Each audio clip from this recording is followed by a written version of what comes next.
बच्चों को कैसे समझाया जाए कि भगवान की कृपा हुई है। क्या चमत्कार बता करके हनुमान जी ने पहाड़ उठा लिया, कृष्ण भगवान ने गिरिराज जी उठा लिया, हाथ जोड़ो प्रकट हो गई, प्रार्थना कर लो काम बन गया, क्या ऐसे समझा सकते? कैसे समझाएं भैया? ये चमत्कार से बच्चों को ज्यादा दिन तक रिझा नहीं सकते, समझ लो ध्यान से। बच्चों के अंदर फिर नास्तिकता आ जाएगी। बच्चों को समझाओ कि गणेश भगवान ने अपने माँ बाप की बात को माना, भगवान से पहले अपने माँ बाप का वंदन किया, इसलिए आज जगत वंदित हो गई, आज सारी दुनिया में उसकी पूजा हो रही है। ऐसे समझाओ। कार्तिकेय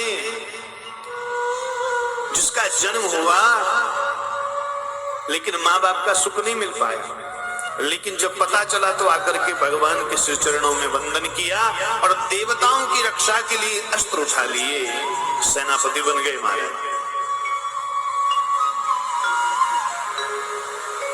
आज दुनिया में पूजे जा रहे हैं। भगवान की कृपा का अनुभव कैसे करें? तो अपने जीवन में संघर्ष करते हुए जब तुम्हारा जीवन निकल जाता है तो संघर्ष के बाद जो आपके जीवन में एक्सपीरियंस आता है, अनुभव, उस अनुभव के आधार पर कहो कि भगवान ने ऐसी विषम परिस्थिति में मेरी सहायता की। भगवान प्रकट होकर कभी तुम्हारा हाथ नहीं पकड़ेंगे, क्योंकि तुम और हम इस लायक नहीं है, बुरा मत मानना।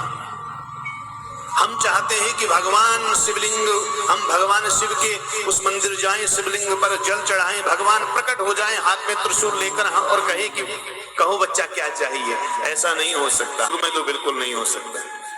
हाँ, होता भी होगा, लेकिन उसके लिए बहुत तपस्या की आवश्यकता है।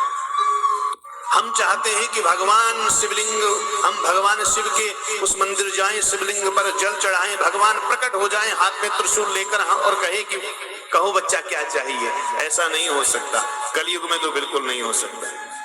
हाँ, होता भी होगा, लेकिन उसके लिए बहुत तपस्या की आवश्यकता है।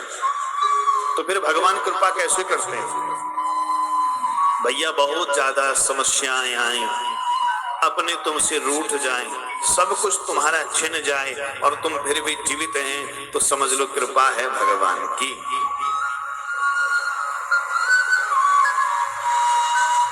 कभी बच्चों को ये मत कहो कि तुम मंदिर जाओ प्रार्थना करो और तुम्हारे काम बन जाएंगे, कभी मत कहो, मैं कभी नहीं कहता ये।